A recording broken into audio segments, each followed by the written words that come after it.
Dipa Nusantara Aidit atau disingkat dengan DN Aidit merupakan salah satu orang menteri dalam kabinet Dwi Kora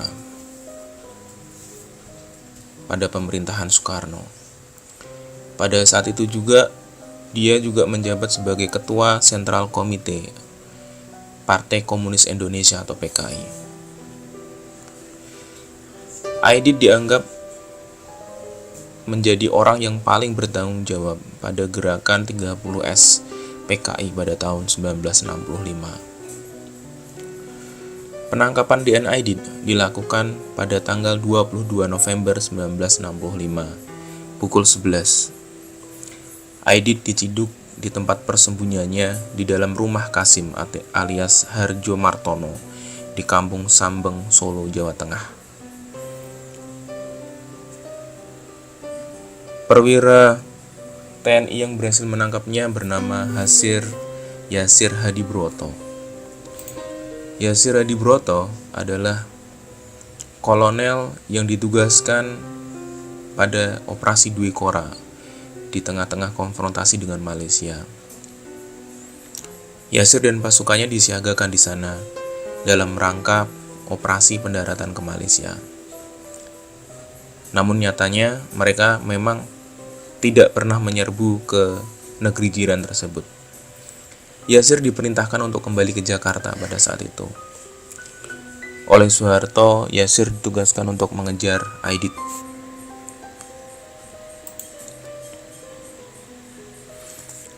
Sebelum ditangkap di rumah Kasim, Aidit bersembunyi di beberapa tempat.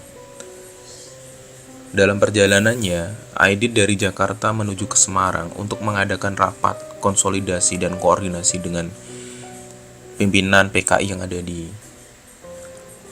Semarang. Pimpinan PKI yang ada di Semarang mengadakan rapat dengan hasil bahwa mereka, Partai PKI Indonesia, Partai Komunis Indonesia, tidak bertanggung jawab dengan peristiwa G30S dan mereka tidak ada hubungannya. Mereka merasa bahwa mereka dikambing hitamkan. Kemudian Aidit pun pergi ke Solo untuk berkoordinasi dengan pimpinan yang ada di Solo.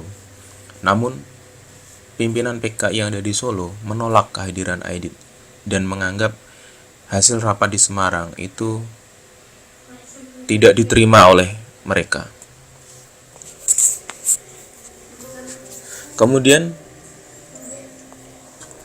Kemudian mereka membawa Aidit ke Loji Gandrung yang ada di Solo.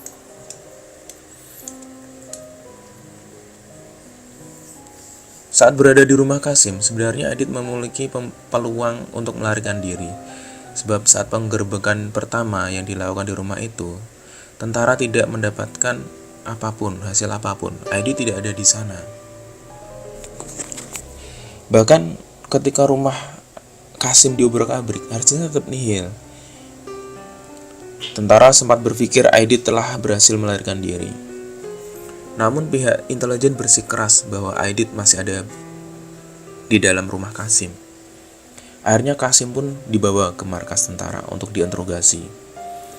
Karena takut akan siksaan dan takut dalam ancaman tentara, Kasim pun akhirnya buka mulut dan menunjukkan lokasi Aidit bersembunyi. Di balik lemari, kata Kasim. Di balik lemari Aidit bersembunyi, ada sebuah ruang rahasia di belakangnya. Di dalamnya Aidit berada di dalam sebuah ruangan kecil. Pimpinan pada penangkapan pada saat itu adalah bernama Letnan Ming Prayitno.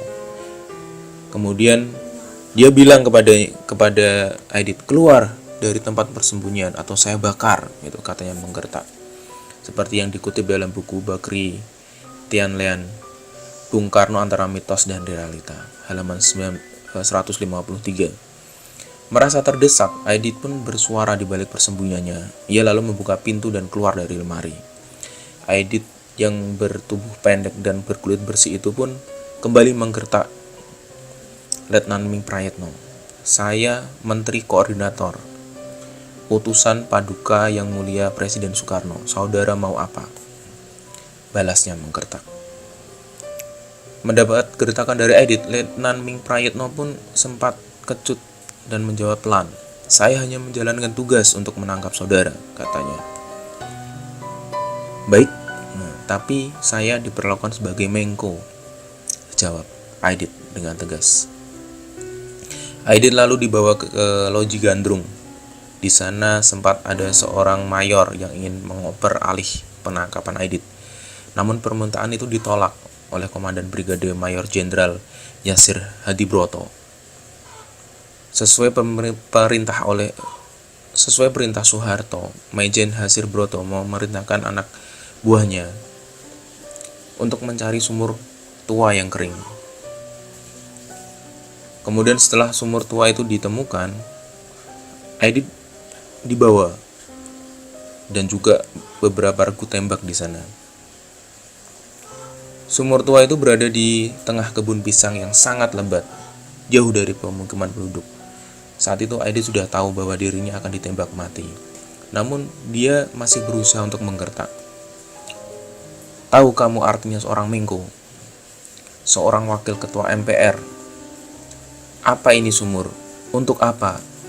katanya kepada Maijen Yasir Hadibroto.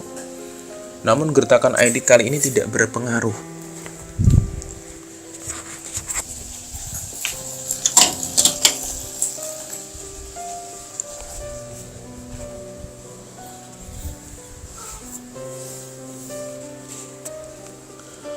Bahkan dengan santai Maijen Yasir Hadibroto mengatakan bahwa hari itu Aidit akan dihukum mati.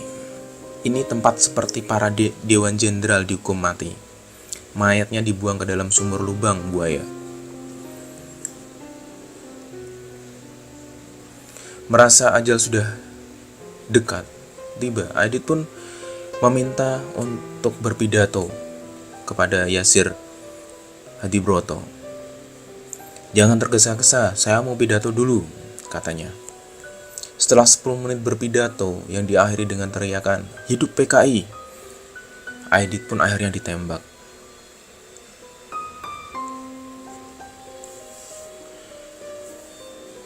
Itulah perjalanan seorang tokoh komunis terbesar di Asia Tenggara, dengan berakhir dengan tragis. Setelah tumbang berlumuran darah, jenazah Aidit dimasukkan ke dalam sumur tua di tengah kebun pisang. Di atas jenazahnya, para tentara menindihnya dengan sejumlah batang pisang yang ditebang, kayu-kayu kering dan tanah, lalu membakarnya.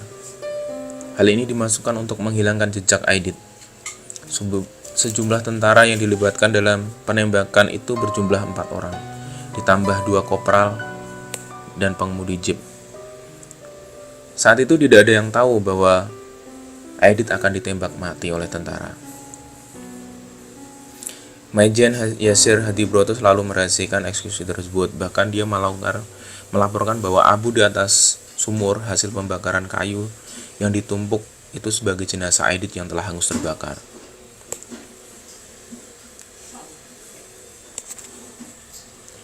Oke, hanya itu yang bisa saya sampaikan. Kalau Anda punya kritik dan saran, sekalian tambahkan di bawahnya. See you, jangan lupa subscribe dan like. Assalamualaikum warahmatullahi wabarakatuh.